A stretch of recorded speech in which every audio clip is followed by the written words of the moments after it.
NTPC के SDM से निकलने वाली राखड़ का कोहराम अगर देखना हो तो आप वार्ड 41 गनियारी में आकर देखिए।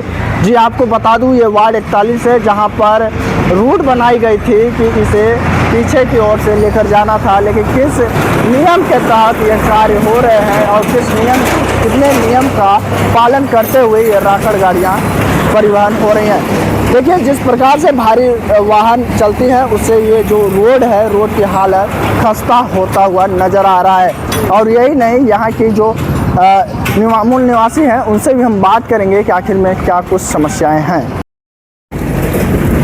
सर, लगातार आपकी स्कूल भी सामने संचालित है, छोटे छोटे बच्चे पढ़ रहे हैं और जिस प्रकार से राखड़ गाड़ियाँ चल रही हैं, डस्ट उड़ रही हैं, क्या कुछ समस्याएं आ रही किस प्रकार?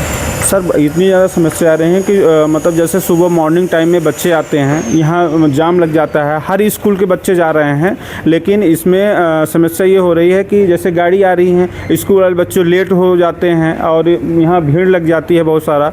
और सबसे ज़्यादा टर्निंग है, बहुत ख़तरनाक टर्निंग होने की वजह से बहुत भारी समस्या हो रही है। सर इसमें थोड़ा सा कुछ हो जाए, कलेक्टर साहब से मैं अनुरोध करूँगा। और यहाँ के जो हैं कंपनी प्रबंधक को आप जिम्मेदार मानते हैं, क्योंकि एसडीएम का जो राखड़ निकल रहा है वो कहीं ना कहीं जिस तरह से नियमों एनजीटी के नियम के अनुसार चलनी चाहिए वो भी नियम के विरुद्ध चल रहे हैं, तो इस पर क्या कंपनी प्रबंधक को आप जिम्मेदार मानते हैं? बिल्कुल बिल्कुल सर, मैं प्रबंधक को जिम्मेदार मानता हूं और इसके लिए अलग लाइन कोई करें या मतलब दूसरा हाईवे निकालें। ये मोहल्ला होकर गाड़ी भी जाने से बहुत ज़्यादा समस्या हो रही है सर। क्योंकि जिस प्रकार से जस्ट आपके तिराहा पर ही एक स्कूल आपके यहाँ संचालित है, छोटे छोटे बच्चे, कितने क्लास के बच्चों को आप पढ़ाते हैं? मैं नर्सरी से लेकर 8वीं तक के बच्चों को पढ़ा रहा हूँ और ज़्यादा भीड़ हो जाती है और समस्या तो हो ही रही है सर। क्या नाम है सर आपका? मैं प्रदीप मिश्रा नाम है सर। तो जिस प्रकार से आपकी दुकान भी है यहाँ पे सामने और काफ़ी घनी आबादी है, यहाँ से राखड़ गाड़ियाँ निकल रही है, हादसे होने का एक खतरा बना रहता होगा। इसमें आपको एक बार और बताया है कि आप थोड़ा सा वो नाली के जो दिखा देंगे। एक बार ऐसा एक्सीडेंट हो चुका कि हमारे दुकान में गाड़ी घुस जाती है, वो नाले के जरिए, नाले के बाहर में गाड़ी घुस गई, जो वहाँ पे एक्सीडेंट का माहौल बन गया था, लेकिन बाल बच गए यहाँ के हमारे स्टाफ। और पहली बात एक ये कहना चाहते हैं, जो रात भर राखड़ की गाड़ियाँ जो चलती हैं, सुबह जब हम लोग दुकान खोलते हैं तो इतना मोटी परत राखड़ जमी रहती है। आप यहाँ पे आसपास जितने घर मकान हैं सबसे दिखवा सकते हैं, कितनी मोटी परत राखड़ की जमी रहती है। सुबह सफाई करने में 5 घंटा लगता है यहाँ, मान लीजिए कि इतना राखड़ पूरा जमी रहती है। किसे जिम्मेदार मानते हैं, कंपनी प्रबंधक को या फिर? यहाँ पे देखिए, यहाँ पे हम प्रशासन से ही कहना चाहते हैं कि एक बार अगर वो हमारी बात को न आपके माध्यम से कहना चाहते हैं कि अगर एक बार वो आके यहाँ पे देख लें, अगर बात अगर वो उनको अच्छी लगती है तो कोई बात नहीं है, नहीं तो इस राखड़ की गाड़ियाँ यहाँ बंद होनी चाहिए। आप लोगों ने इसके लिए कहीं आवेदन या पत्राचार किया था इसमें? हाँ, बहुत बार हुआ, लेकिन तो होने से दिन में गाड़ी बंद हो गई हैं, रात में 10 बजे के बाद गाड़ियाँ बहुत चलती हैं, जिससे भारी परेशानी हो रही है यहाँ पे लोगों को। रात में जिस प्रकार गाड़ियाँ चल रही हैं, वैसे भी बैठे रहते, काफ़ी एक्सीडेंट जैसी भयानक।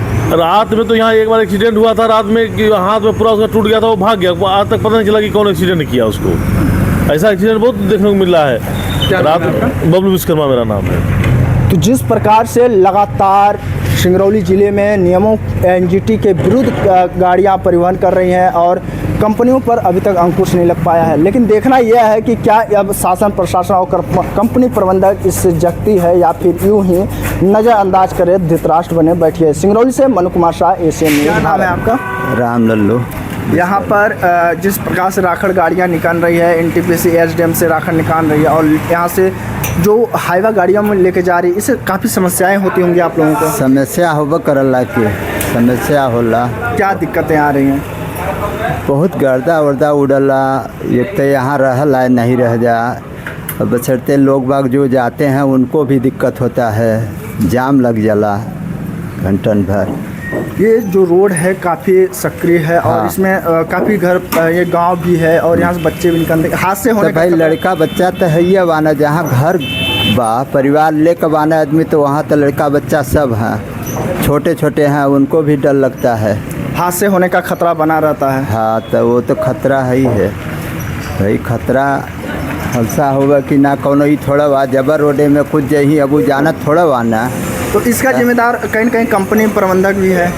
कंपनी करी तो करी है, पा करी तो कंपनी को मानते हैं जिम्मेदार। हाँ, क्योंकि कई ऐसे निर्देश भी जारी होते हैं लेकिन उन निर्देशों का पालन नहीं हो रहा है, उसके हाँ। क्या कहेंगे? अब भाई पालन हो या ना हो, अब आदमी का भाई कही इतना कर सकला, अब दूसर का कर सके हमरे। तो यहाँ पर जिस प्रकार से लगातार बड़ी वाहनें, कंटेनर गाड़ियाँ चल रही हैं, राखड़ लोड चल रही हैं, सामने स्कूल भी है, क्या कुछ समस्याएं होती हैं? समस्या बहुत सारी होती है, पूरा डस्ट पड़ता है, पूरा ये दुकानें हैं, पूरा डस्ट, पूरा पूछिए मत कि कितना डस्ट हो जाता है।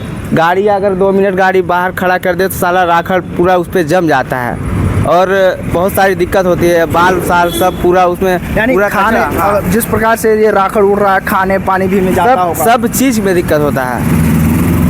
आवागमन में जैसे यहाँ पे, क्योंकि जो रोड है सक्रिय है और ग्रामीण क्षेत्र है, इसमें आने जाने भी में दिक्कतें होती बहुत दिक्कत होती है। यहाँ पे गाड़ियाँ आती हैं, बहुत सारे जाम लग जाते हैं, बहुत दिक्कत होती है, आधा घंटा 1 घंटा तक जाम तक लग जाता है और यहाँ पे एक्सीडेंट भी हो जाता है बहुत लोगों का। किसे जिम्मेदार आप किसे मानते हैं या फिर कलेक्टर को मानते हैं? देखिए, मैं कंपनी प्रबंधक नहीं, कलेक्टर को मैं मानता हूँ।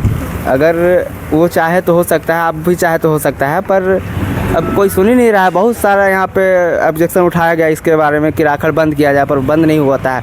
यहाँ पे दिन भर नहीं चलेगा, रात में जब रात होगी 10-11 बजेगा, उसके बाद से वाहन चालू हो जाती हैं। मतलब पूरी रोड में राखड़ गिर रही है, इससे काफ़ी एक्सीडेंट खतरा हाँ, हो सकता है। हो सकता है, बहुत हो सकता है, नहीं हो रहा है, यानी हो रहा है। हाँ। कई घटनाएं ऐसे हाँ। हो चुकी होंगी। कुछ लमसम आपको अनुमान है कितने घटनाएं हुई? हाँ, अरे बहुत घटनाएं हो जाती है। यहाँ पे बहुत सारी गाड़ी बैक होती है, कोई लड़ने झगड़ा, कोई से छुआ गया, किसी को क्या हो गया, बहुत दिक्कत हो जाती है। यानी समस्याएं काफ़ी हैं। काफ़ी समस्याएं हैं।